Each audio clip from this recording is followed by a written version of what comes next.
Mr. Speaker, thank you for your patience.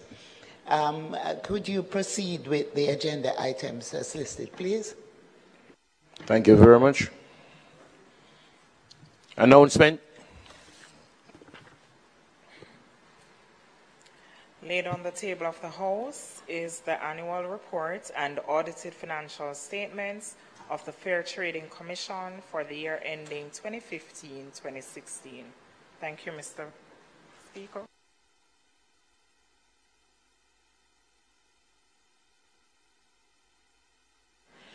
On the item of announcement, I note that there are some changes, and I take it that you are going to... Okay, thank you. Thank you very much. You were preempting a situation, member. It is now time that we will now say that we have seen, or we're seeing, a different face in the chair of the clerk of the House. And so at this time we will congratulate the movement of Ms. Colleen Lowe to the position of clerk of the House.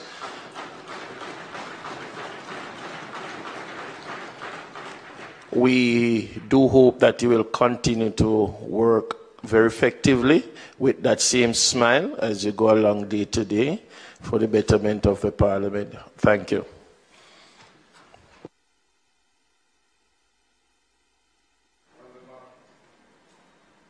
On the matter for which you just made mention of the commencement of Ms. Lowe as our new clerk to the House, you also are aware, Mr. Speaker, that there is some outstanding matter on this issue from the last sitting. And I was expecting that as we were advised last week of certain developments taking place in respect to the former clerk to this House, when we met last, we never knew that she would not be before us again, but that is the case, and we are mindful of the circular that has been sent to all members of Parliament. Mr. Speaker, for all my years in this Parliament, there are certain courtesies that are usually extended to our officers. Ms. Curtis has demitted office without that usual courtesy extended to her. Of the House in its sitting, acknowledge her service and pay tribute to her. It would be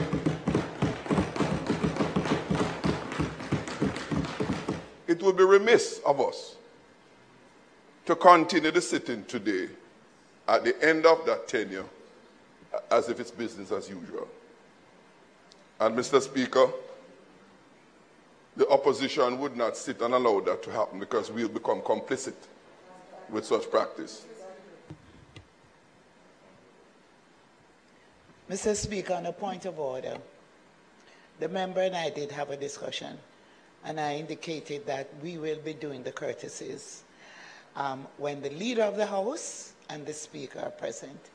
He asked for to indicate when. I told him I'd do so before the end of this sitting.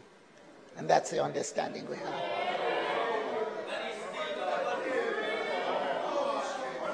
If I may,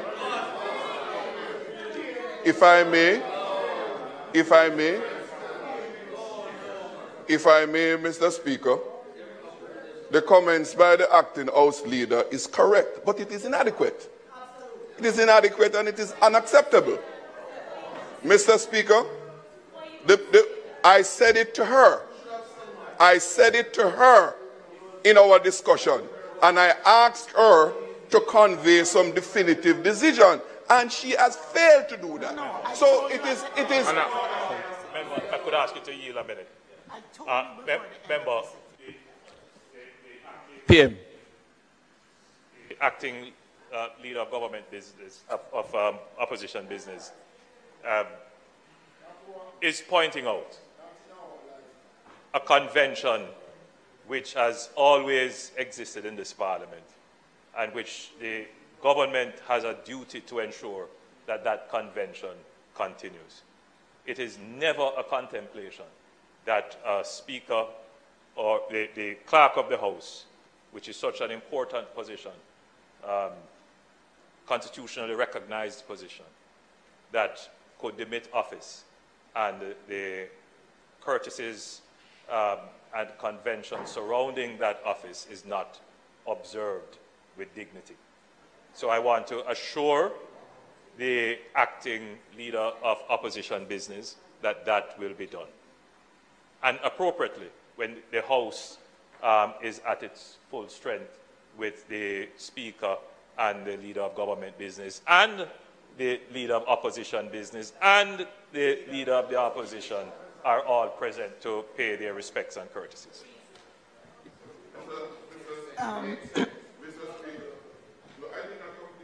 No, but I'm being recognized by the Speaker.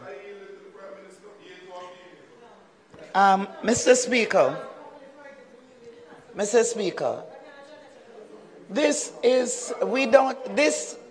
we don't need to have a contention, or we don't need to be at each other here.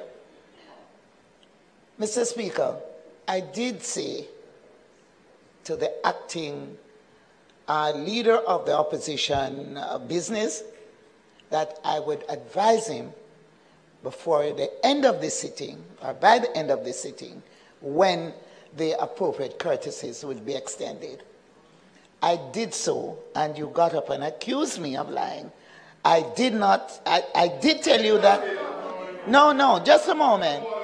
Just, Mr. Speaker, I'm not finished, Mr. Speaker. Mr. Speaker, the member said, and we can check answered, he did not say that I indicated that I would tell him by or before the end of the sitting.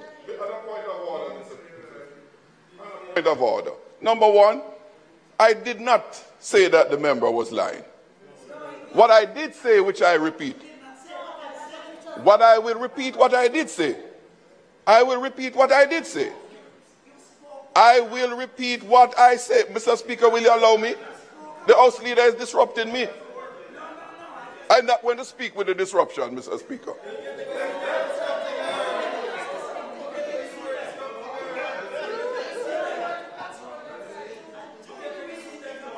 Mr. Speaker. Member, your mic is on. No other mic is on. Please. Her voice is overbearing. Mr. Speaker, I will repeat what I said. And for the records, the member did indicate to me at the beginning, and I told her that it's unacceptable to start the proceedings without that being addressed. I rose because we were proceeding without what the Prime Minister, and I'm grateful that the Prime Minister made the intervention to say what he said. I told the member that it would be improper to commence. She mentioned about at the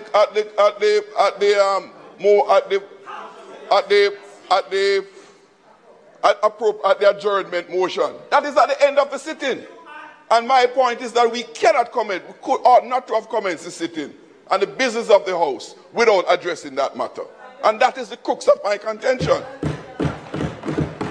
And to say otherwise would be misrepresenting what I said.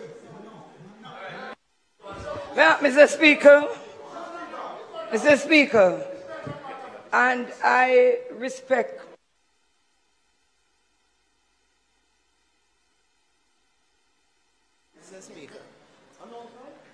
Mr. Speaker, when I indicated to the member that when the Speaker is present and the House leader present, at that time we will do the courtesies. He said he wanted a specific time. I indicated to him that I would advise him of a specific time before the end of the sitting. He did not insist that we must do it at the opening. He accepted that. And that is why the understanding we had was that I would advise him before the end of the sitting when we would extend it. That's the understanding. That was the understanding. Anyway, Mr. Speaker, I ask if you would continue with the agenda items as listed. Thank you. Sorry. Member, at this time, we will close this because we have had both. At this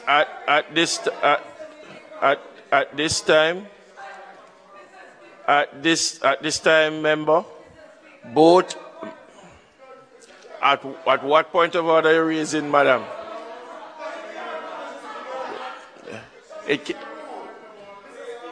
No.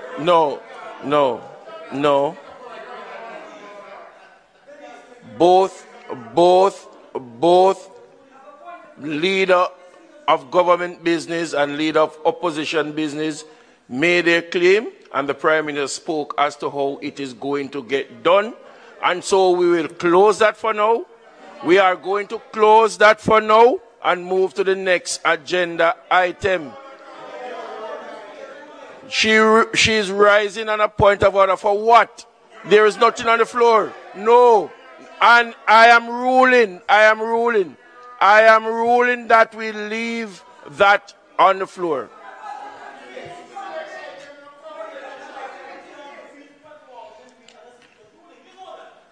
Bills brought before the Senate.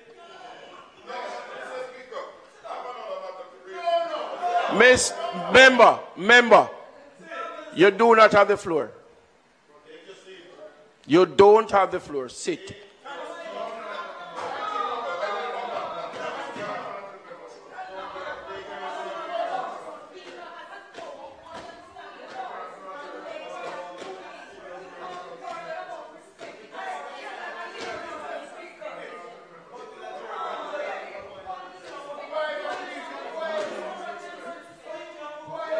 Members,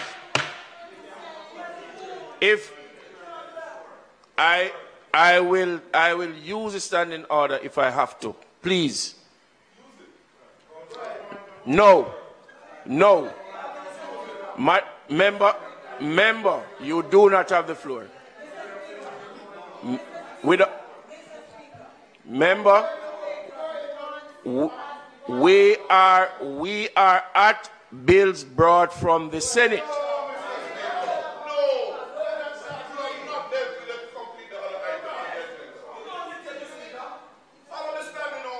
But the standing order has been followed.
Clark, you have the floor.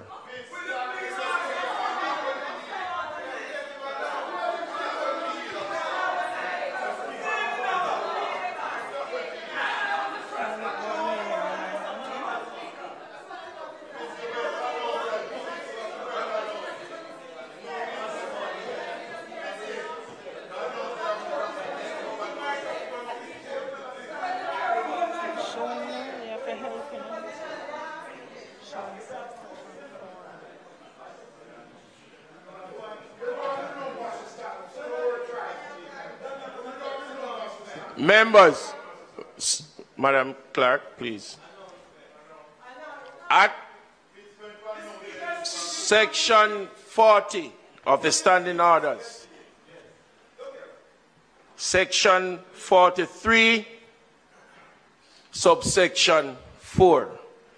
If a member shows disregard for the authority of the chair or abuses the rule of the House by persistently and willfully obstructing the business of the House or otherwise, the Speaker shall direct the attention of the House to the incident, mentioning by name the member concerned.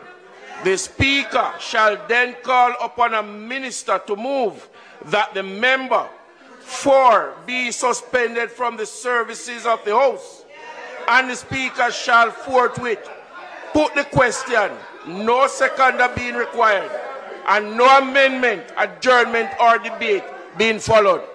Members, let civility reign in here. I have ruled.